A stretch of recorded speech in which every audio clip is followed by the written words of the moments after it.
es una charla magistral el abordaje de electro. De ahí vamos a dividirnos en dos grupos y vamos a tener, después de eso, vamos a tener un espacio. Yo quiero que vamos a dividirnos en grupos, pero vamos a dar lectura, practicando con 5 electros. La mitad del grupo. La otra mitad del grupo vamos a llevar a simulación para que tengan una experiencia de cómo funciona la simulación y vamos a hacer algún tema obviamente que está relacionado con cardiografía en simulación. Les aviso desde ya que el propósito de esto es ver esto como un inicio.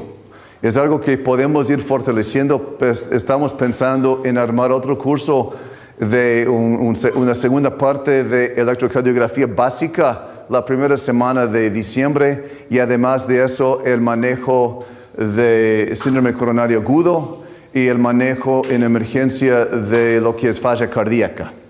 Entonces, lo vemos no como una sola vez vamos a hacer esto y nunca más, sino que es la primera parte de una serie de experiencias que podemos hacer con ustedes acá.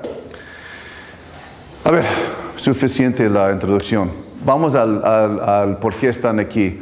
Entonces, cuando hablamos de electro, como ustedes pueden ver en la página 262, para no dibujar mucho, esta es una charla de pizarra, por si acaso. Entonces, en página 262, ustedes pueden ver, y de pronto hasta en la siguiente página. Ustedes pueden ver ejes. La primera cosa que tienen que entender es que hay 12 derivaciones que usamos en una electrocardiografía, ¿no es cierto? 6 son de las extremidades y 6 son precordiales. Las 6 derivaciones de las extremidades están en el plano coronal. Y las 6 precordiales están en el plano horizontal, cortando el corazón en la mitad. Es el primer concepto que tienen que entender.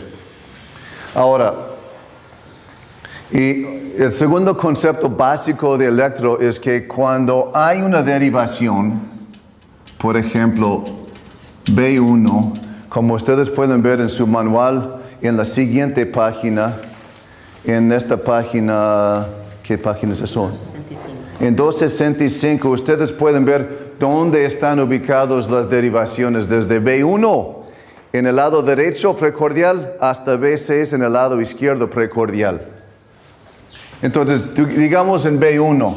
Entonces, cuando baja esto es mi GIS, esta es mi rama derecha, esta es mi rama izquierda. Si yo soy la derivación de B1 y veo que la figura de la despolarización, la dirección, el vector, es hacia mí, me da, esto es mi onda P, me da inicialmente, hablando del complejo QRS, me da una deflexión positiva, ¿no es cierto? Luego veo que este vector, como la masa más grande de los dos ventrículos es el ventrículo izquierdo, esto jala mi vector hasta acá, hacia acá. Ya no hacia B1, sino que lejos de B1. Entonces, si va hacia B1 es positivo, si va lejos de B1 es negativo. Entonces, típicamente en B1 vemos una figura del complejo QRS así. Entonces, hacia la derivación positivo, lejos de la derivación negativo. Muy bien. Ahora,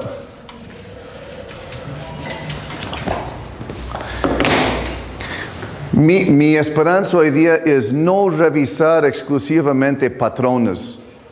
Porque no quiero que graben en la cabeza patrones, sino que el por qué se da lo que se da. Por ejemplo, el clásico es bloqueo de rama derecha.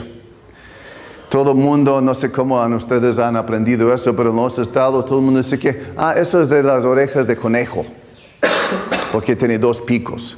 Pero la pregunta es, ¿por qué tiene 2 picos? Entonces, mi esperanza es enseñarles eso, porque si solo se graban en la cabeza Claro, el bloqueo de rama derecha tiene 2 picos.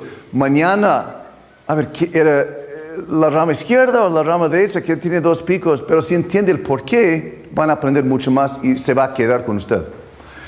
Entonces, tenemos básicamente 6 elementos para la lectura, como ustedes pueden ver en el manual. Frecuencia cardíaca, ritmo, eje, crecimiento de cámaras, bloqueos y evidencia de isquemia o de infarto. Entonces vamos uno por uno. El primero, como ustedes pueden ver en frecuencia, hay cajas grandes y hay cajas chiquitas.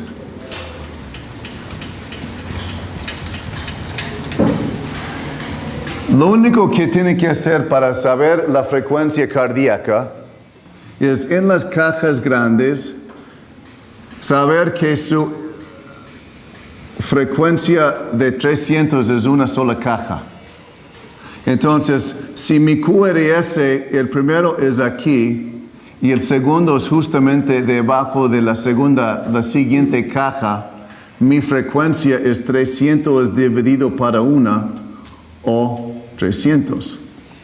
Si mi siguiente complejo QRS es debajo de la siguiente caja, es 300 dividido para 2, que da 150.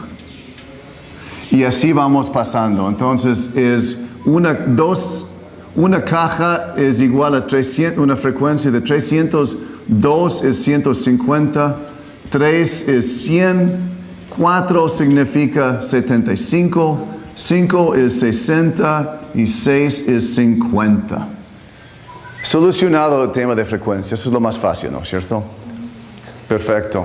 Vamos en orden entonces, saliendo de frecuencia. Ritmo es nada más que ¿hay o no hay una onda P frente a cualquier complejo QRS?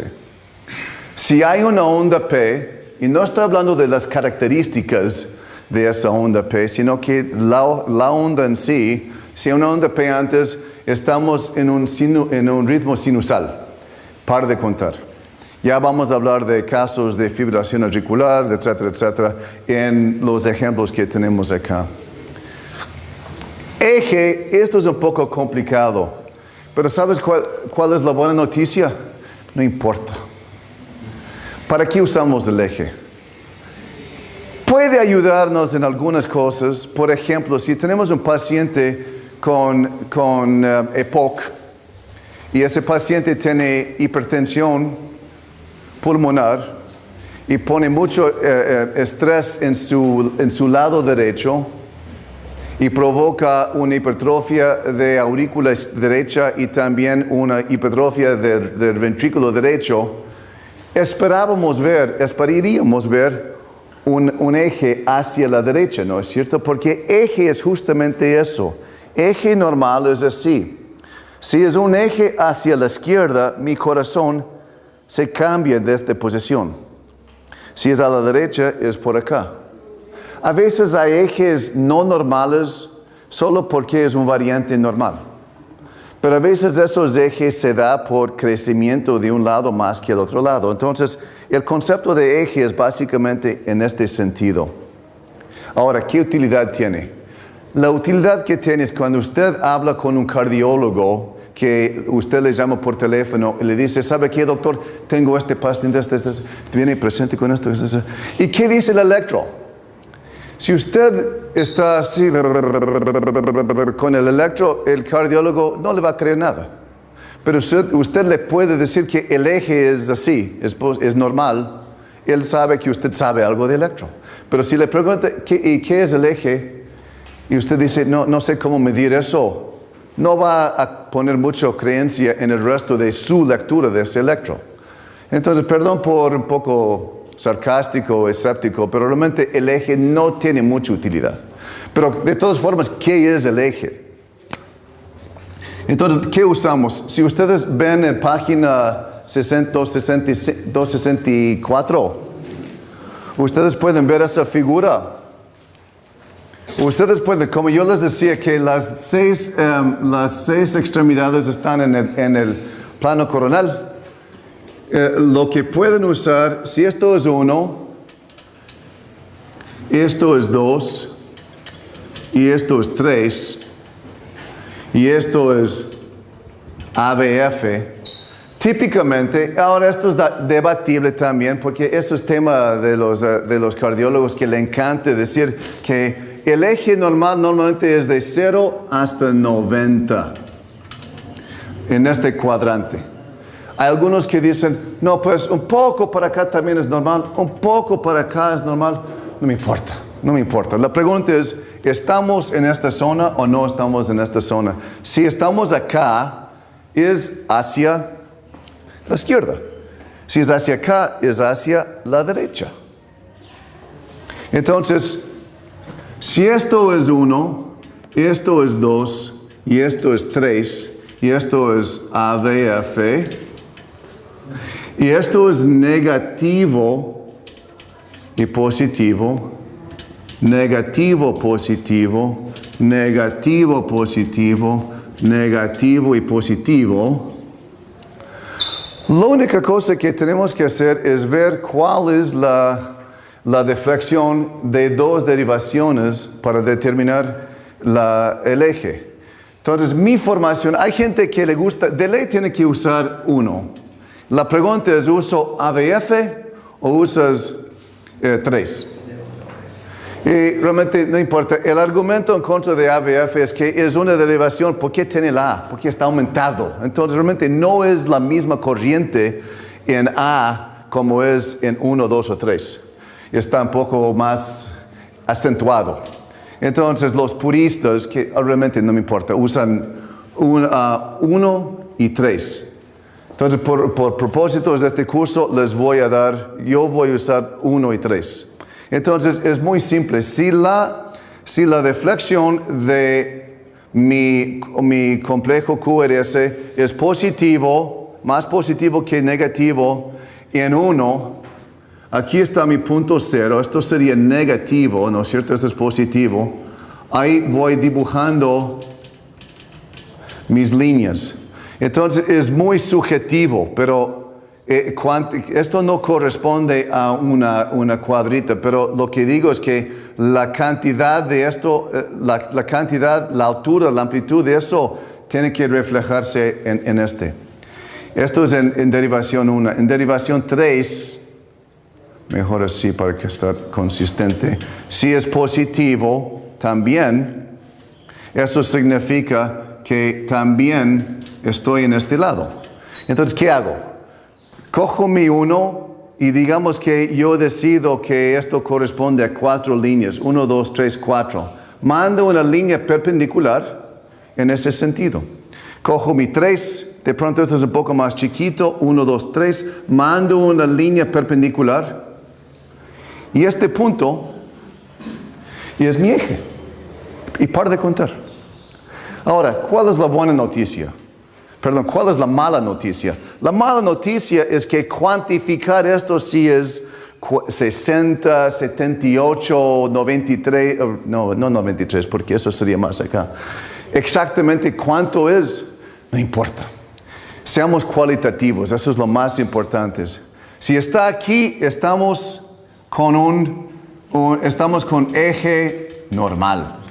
Ahora, esto es cuando el complejo QRS es positivo y 1 en 3.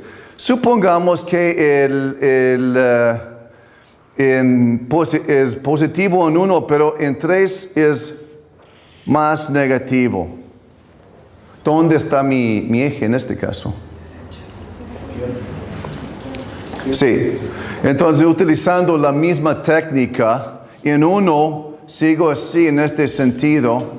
Pero en la 3 ya no es positivo para acá, sino que es negativo. Entonces regreso por acá.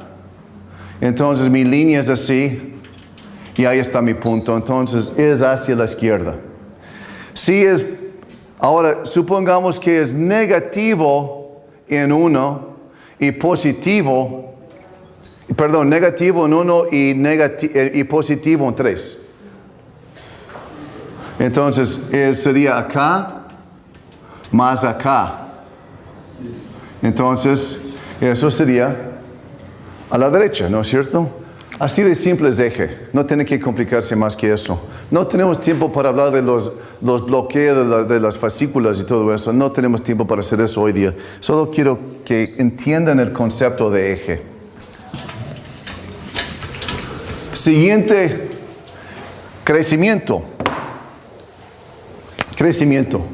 Dos tipos de crecimiento. No nos olvidemos que hay 4 cámaras en el corazón. Entonces tenemos que buscar crecimiento auricular tanto como crecimiento ventricular. Ojo, típicamente nos fijamos en el ventrículo izquierdo, ¿no es cierto? Pero hay 4 cámaras. Entonces hay que aprovechar del electro para ver si tiene crecimiento en cualquiera de esos 4. Empezamos con las aurículas. Las aurículas,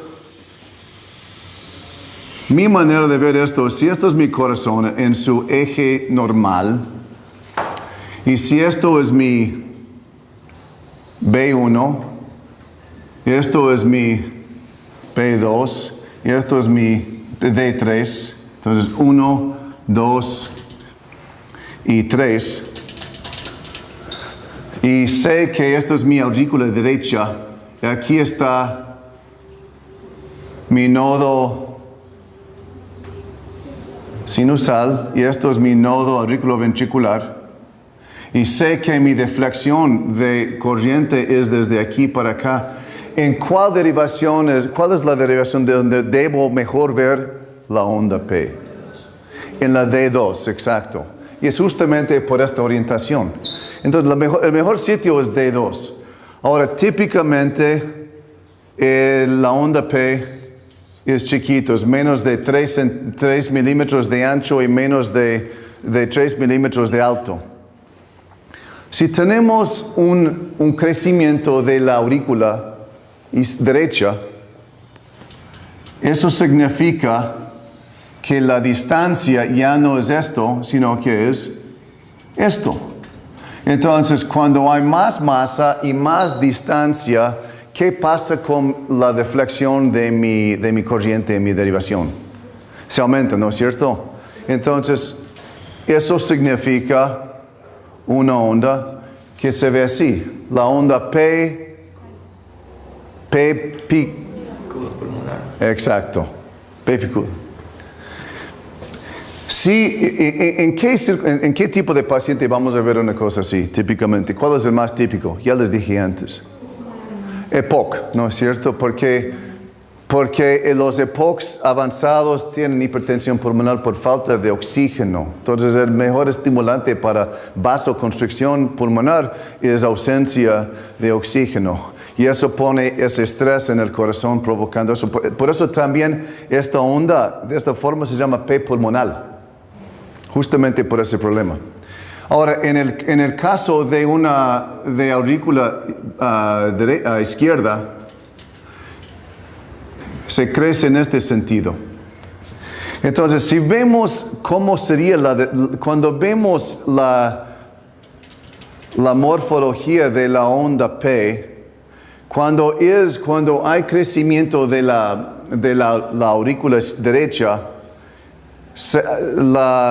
normalmente se ve una despolarización. Esto es la derecha, la aurícula derecha, esta es la aurícula izquierda. En situaciones normales, normalmente se ve una cosa que se ve así, y en la práctica lo que vemos en el electro es justamente eso. Cuando hay despolarización, cuando hay crecimiento de la aurícula derecha, demora en despolarizarse, entonces esto se mueve para acá. Si esto se mueve para acá, es como poner uno encima del otro. Cuando se pone uno encima del otro, vemos este fenómeno de que se hace alto. Cuando es crecimiento de la otra aurícula, la aurícula izquierda, se atrasa la despolarización de la aurícula izquierda y se viene más acá. Entonces, ¿qué vemos? Vemos una configuración ya no alta, sino que ancha, ¿no es cierto? Y es aún más interesante porque a más de ancha, por este espacio tiende a caer, regresar y bajar así. Entonces vemos ese diente, ¿cómo dice? El muelle. Eso, ¿cómo era? Eso. No, todavía no sé la palabra, pero ahí está. Es un diente que se puede ver. Entonces, crecimiento de aurículas. Aurícula izquierda, P picuda. Aurícula derecha, P picuda. Aurícula izquierda, ancha, con ese detalle, justamente por este mecanismo. Entonces, si se acuerda que hay una despolarización distinta de cada uno y dependiendo de la aurícula involucrada, se demora y esa demora provoca esas morfologías que vemos en los electros. Eso es crecimiento auricular. Crecimiento ventricular es distinto. Entonces, si esto es mi corazón,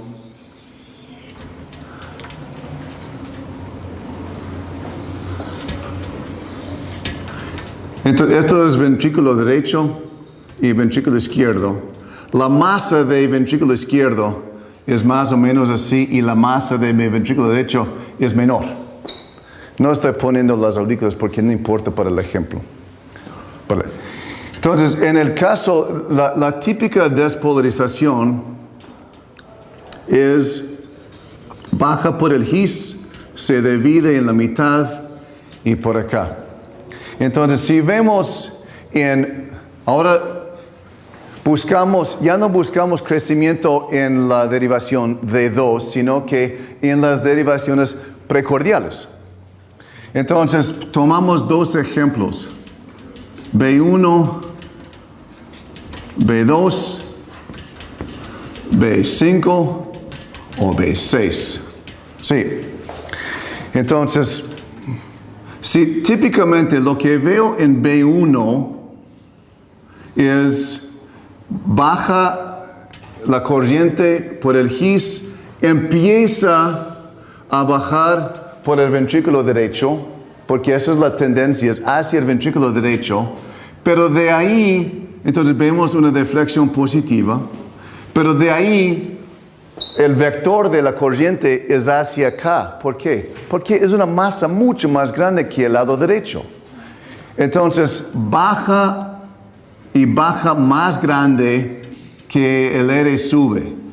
Entonces tiene una configuración así. Esto es la onda R. Esa es la S. No hemos hablado mucho de la configuración de la onda QRS, pero básicamente es R y S. Típicamente no vemos Qs, pero vamos a hablar de eso después.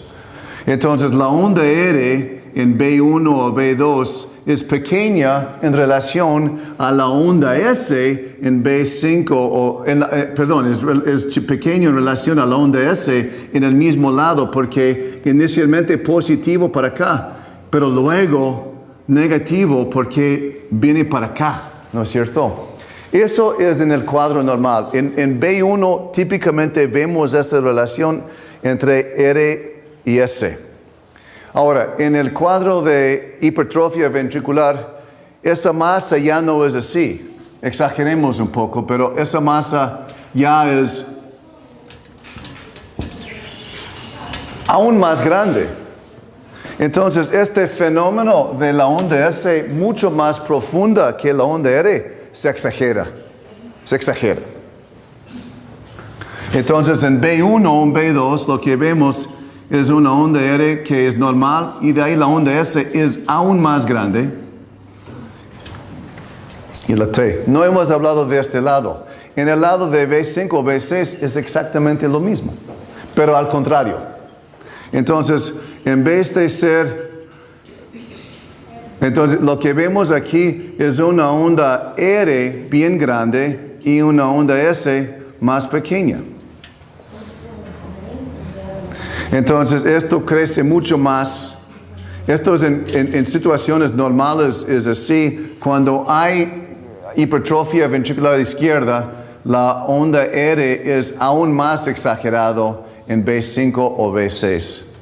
Ahora, Estamos hablando ahorita de hipertrofia ventricular izquierda. Entonces, ¿cómo hacemos el cálculo? Cogemos esta onda S exagerada y tomamos en cuenta la onda R exagerada o en B5 o en B6. Y si la suma de esos es más que 7 cajas grandes o 35 milímetros, eso es criterio para hipertrofia ventricular izquierda. Y para de contar. ¿Hay otras fórmulas de hacerlo? Sí. No tenemos tiempo para hacer eso hoy día. Pero solo quiero que sepan eso.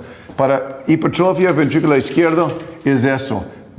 Masa más grande de flexión de la onda S más exagerada en B1 y B2. Y puedes escoger cualquiera de los dos. El que sea más grande. De pronto es más grande en B2. Entonces, cualquiera de las dos derivaciones puede usar la onda S para hacer su cálculo.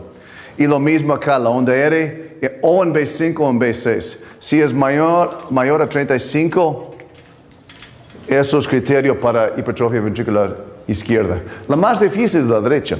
Y la derecha es esta. ¿Cómo estamos de tiempo? Entonces, en el caso de hipertrofia derecha, es la misma foto, pero ahora en vez de tener una masa ventricular izquierda mucho más grande que la derecha, por hipertrofia del lado derecho, mi masa en este lado es mucho más representativo. Y eso significa que cuando hay la despolarización baja por mi GIS, rama derecha, rama izquierda, en este rama ya no es una onda R chiquita como vimos típicamente, es una onda R más grande y la onda S más chiquita. Entonces, el criterio para hipertrofia ventricular derecho es en B1. En B1, si la onda R, y esta es la onda S, si la onda R es igual o más grande que la onda S, tienes hipertrofia ventricular derecho. Entonces, repito, ya vamos, pero vamos aplicando esto clínicamente. Entonces, ya hemos hablado de eje y de crecimiento. Entonces, ese paciente con EPOC puede tener estos hallazgos, ¿no es cierto?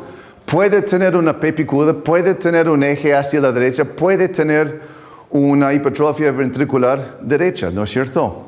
Entonces, lo que les pido es que cuando ustedes tienen pacientes que tienen patologías que podrían producir hallazgos interesantes en el electro, antes de pedir el electro, antes de darle lectura, pónganse a pensar qué podría encontrar, qué no me caería de sorpresa encontrando en este electro que voy a leer.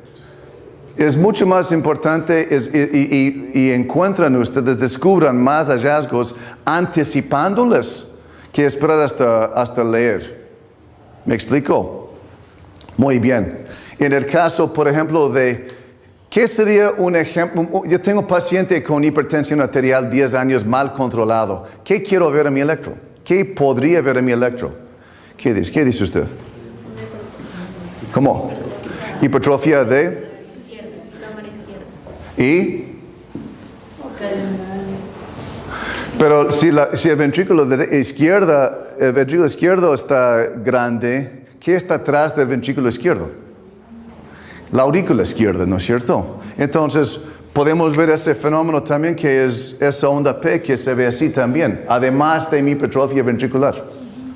Tanto que si tengo paciente con hipertensión arterial y tiene esto y no veo signos de hipertrofia ventricular, no creo en eso. Esa es otra regla de electro. No es una prueba perfecta, no es 100% sensible.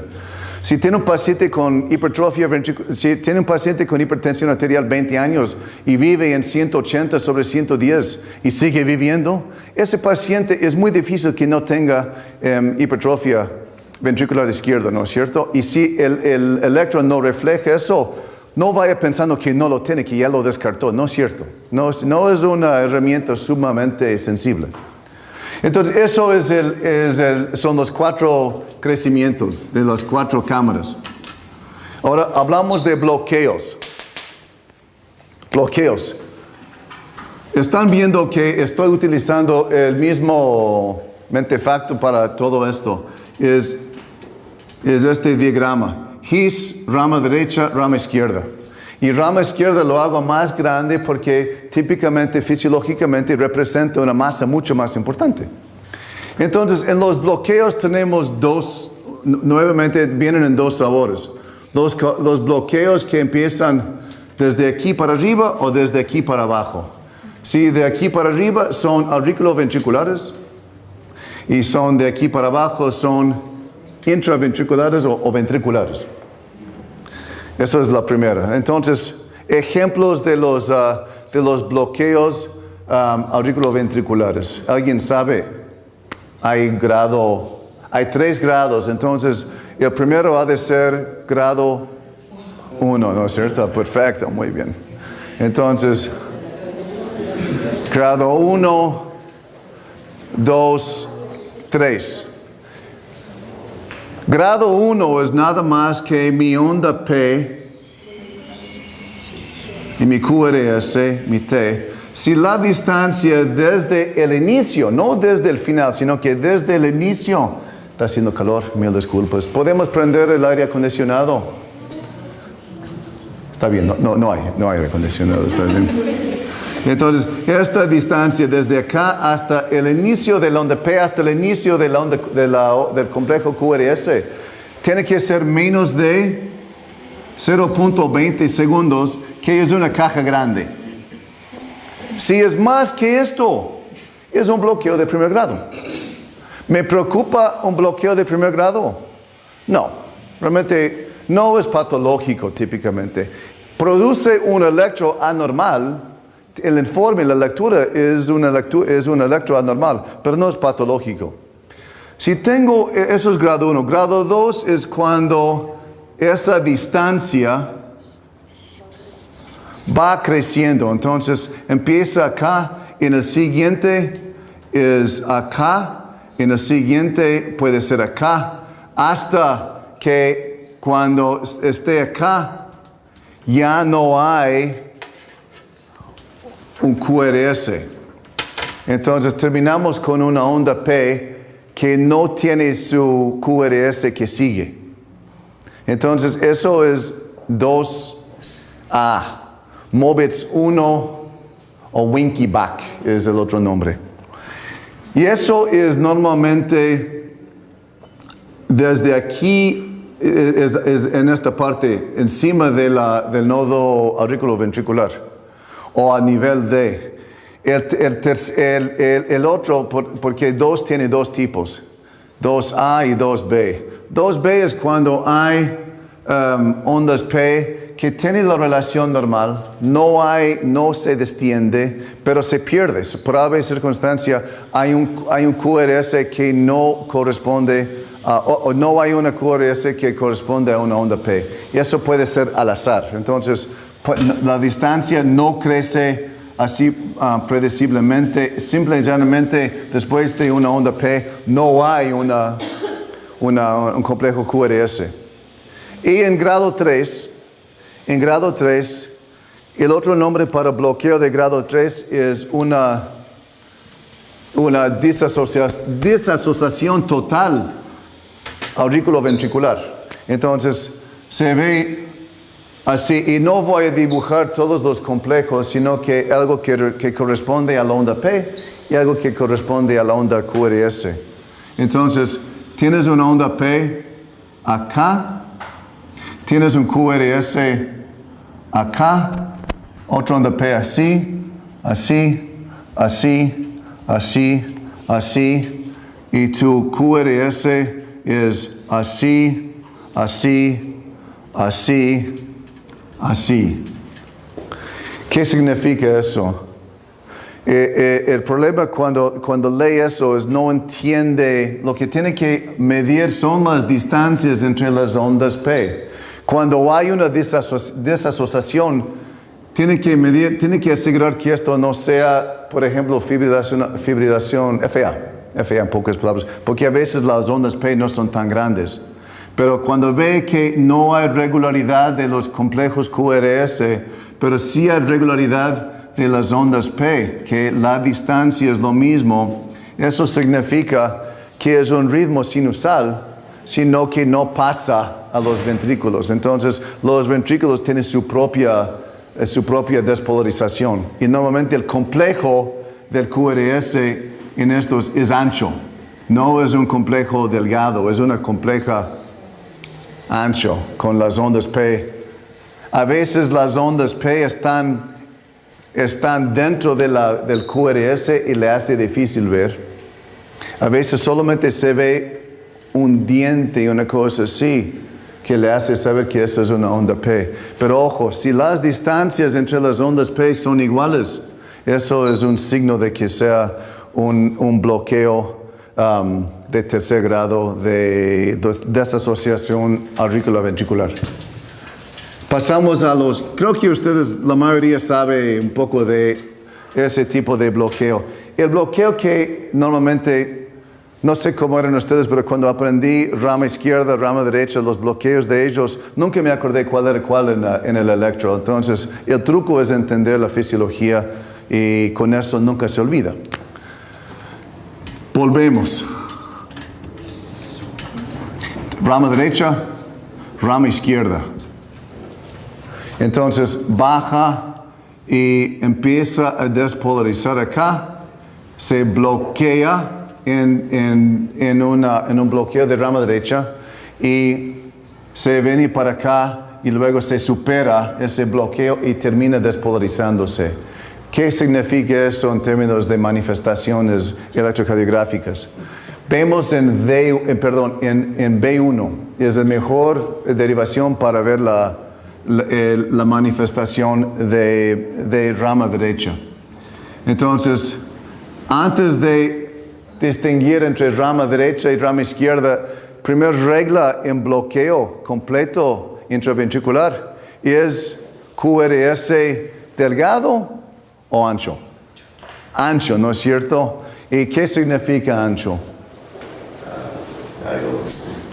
Pero cuantifícalo. La conducción va a ser alargada. Entonces, pero en términos de números, si esta es una caja grande y hay 5 cajas chiquitas, es más de 3. Si de aquí hasta acá es 0.20 segundos, si son 5 de estos, significa que cada uno es 0.04 segundos, ¿no es cierto? Entonces, si el QRS que llegue a tener 3 cajitas chiquitas, o sea, 0.12, ya es grande. Entonces, el criterio de ancho es mayor a 0.11, porque ya 12 ya es grande. Entonces, 0.12, 11. Entonces, si no es ancho, no tienes bloqueo intraventricular, ni izquierda ni derecha. Pero si es ancho, ahí surge la pregunta, a ver, ¿cuál es? Entonces, ahora volvemos a esto. Entonces, ¿cómo es en B1? Voy a ver, que típicamente veo esto. R chiquito, S un poco más grande y la T. En el bloqueo es diferente porque empieza a bajar por la rama derecha. Entonces mi B1 da una R positivo porque viene hacia mí, ¿no es cierto? Pero de ahí se encuentra el bloqueo. Entonces cambia bruscamente el vector y el vector ya para este lado. Entonces es negativo. Termina despolarizándose. Ay, yo ya superé mi bloqueo, entonces termino despolarizándome. Entonces eso significa nuevamente una deflexión positiva. Y de ahí se termina. onda T. Entonces, esta configuración, este patrón se llama R, S, R'. R', RS, R'. Y eso es bloqueo de rama derecha. Ahora, tiene que ser ancho, tiene que ser más que, tiene que ser 12 o más. Ahora, hay trucos chiquitos. Si tiene un ancho que es 10 o 11, a veces lo llamamos de esos un bloqueo de rama derecha incompleto. Pero realmente, típicamente, así lo hacemos la medición. En el cuadro de un bloqueo de la rama izquierda, el concepto es un poco diferente para entenderlo, pero realmente lo que tenemos es una, por ave circunstancia, en el bloqueo ya no hay una deflexión inicial hacia la derecha. No hay. Es exclusivamente va despacio, lento. Es un tren gigante que corre muy lento, pero es muy grosso, muy gordo y muy pesado. Entonces, lo único que vemos en B1 es mi onda P, y de ahí, si es en B1 y no va hacia B1, sino que hacia este lado, ¿qué creen ustedes que pasa con ese QRS? ¿Es más positivo o más negativo? Más negativo, precisamente, porque solamente es una corriente que va en este sentido lentamente. Entonces, lo que vemos aquí es una deflexión que va así ancho, y su repolarización también es anormal. Entonces, así vemos un electro con bloqueo de rama izquierda. Ojo, y vamos a hablar, no vamos a tener mucho tiempo para hablar de esto, pero en el cuadro de un infarto, un síndrome coronario agudo, pacientes que tienen antecedentes de bloqueo de rama derecha, típicamente este segmento ST, que es este aquí, se mantiene, se conserva. Entonces, si viene un paciente con dolor precordial y tiene un electro previo que muestra esto, y luego tiene un electro nuevo que tiene una supradesnivel del segmento ST, puedes usar eso para llamarlo un STEMI. Es un STEMI. En el cuadro de un paciente con antecedentes de bloqueo de la rama izquierda, justamente porque la repolarización de mi segmento T y de mi segmento ST y mi onda T es anormal. No puedo usar esto para leer si hay una supradesnivel en mi paciente que viene con dolor precordial. Es nada más que esto. Y siempre va en el sentido contrario. Despolarización es así, repolarización es en este sentido. Y lateralmente en mi B6 es lo mismo. Es despolarización generalmente más positiva y una repolarización anormal al final. Entonces, esos son los dos bloqueos intraventriculares. Y finalmente, y después de eso hay un coffee break para todos que están con sueño, como yo, es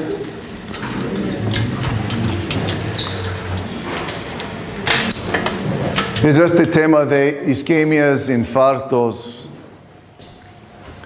Realmente esto sí es una charla de semanas y vamos a compactarlo en 3 a 5 minutos. Entonces, lo que quiero que sepan primero es, hay 3 manifestaciones que vemos para pensar en isquemia o un infarto. La enseñanza clásica es onda P, QRS, onda T. La primera manifestación que se enseña clásicamente es que si es una inversión de mi onda T. La segunda es una elevación de mi segmento ST. Y el tercero es una onda Q que come mi onda mi onda R.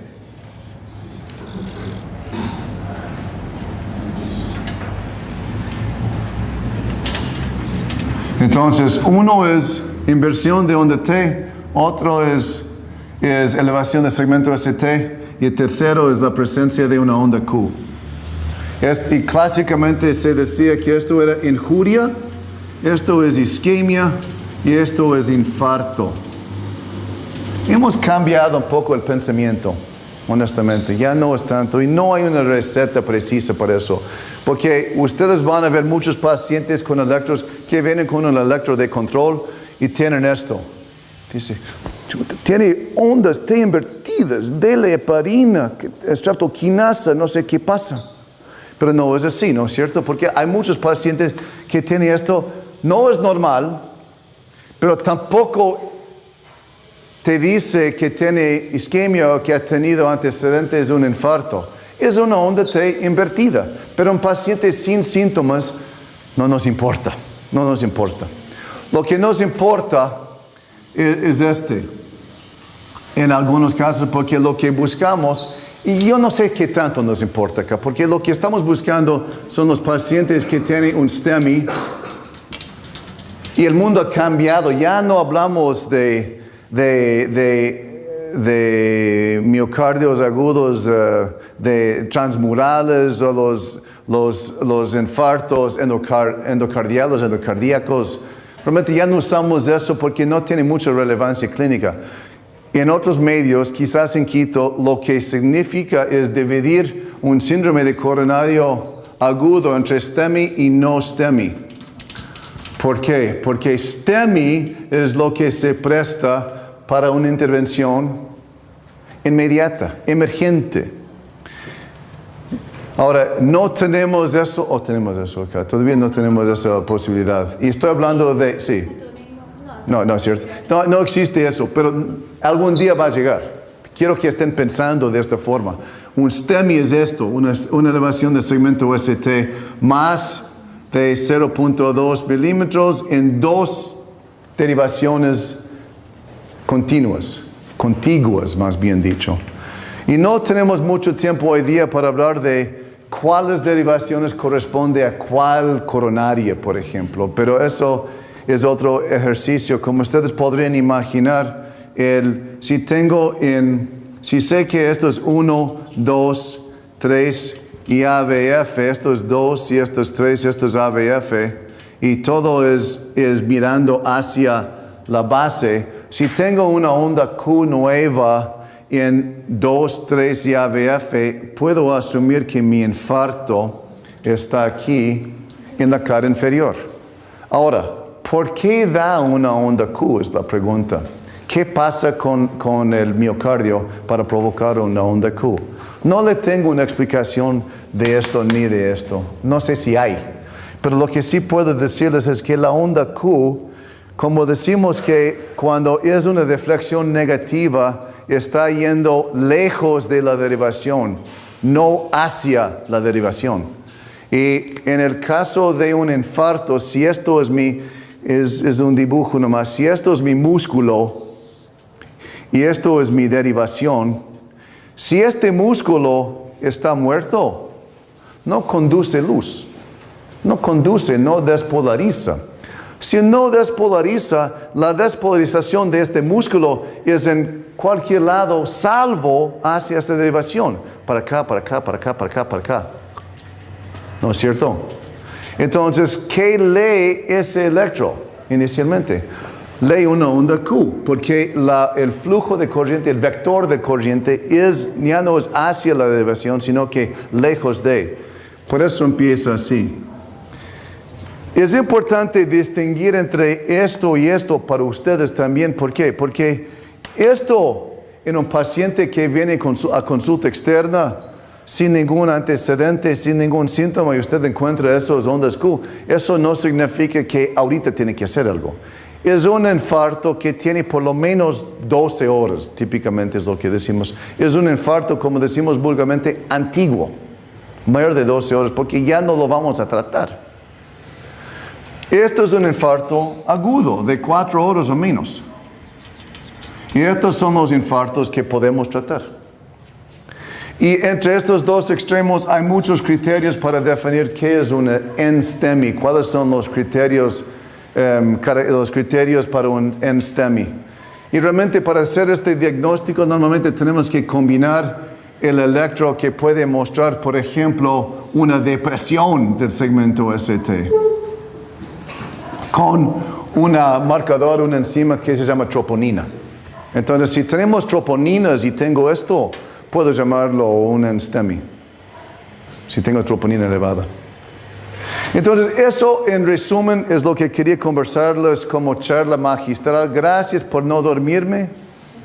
Y lo que quiero que se recuerden es 6 elementos. Y no vamos a hablar del intervalo QT hoy día, eso sí es para otro momento, pero eso sería un séptimo criterio. Son 6 elementos. Mi afán es simplificar esto a lo máximo, porque a los cardiólogos les encanta complicar esto para hacerles sentir tonto, ¿no es cierto? El mundo no es así, el truco es simplificarlo. Si ustedes entienden esto y pueden usar eso, pueden generalmente dar una lectura. Ahora, ¿cuándo es útil esto? ¿Sabe cuándo? Cuando yo veo un electro y no tengo la más mínima idea qué es y a la primera vista me da pánico. Digo, ok, David, toma tu propio pulso, respire profundamente, saque su sistema y aplícalo paso por paso. Y normalmente cuando hace eso, lo hace con algo de éxito. Y finalmente, la única forma de aprender electro, ¿sabe cómo es? Leyendo electros. Porque si hace esto una vez al año, se van a olvidar de esto. Entonces, mi mensaje para ustedes es, cuando están en consulta externa, en emergencia, en hospitalización, si ven un electro por ahí botado, no hagas esto. Agárrelo y trate de leerlo y busque una persona para ayudarle a entenderlo. Porque es la única forma de aprender. Y a mi manera de verlo, médicos generales, médicos familiares, médicos emergenciólogos, médicos internistas tienen que aprender, tienen que saber electro. Y esto no es solamente para cardiólogos. En el resto del mundo, la vasta mayoría de los médicos leen, salvo los cirujanos, leen electros. Entonces realmente deben aprender a leer electrocardiografía. Es gratificante, no es muy difícil y con práctica lo pueden dominar en corto tiempo.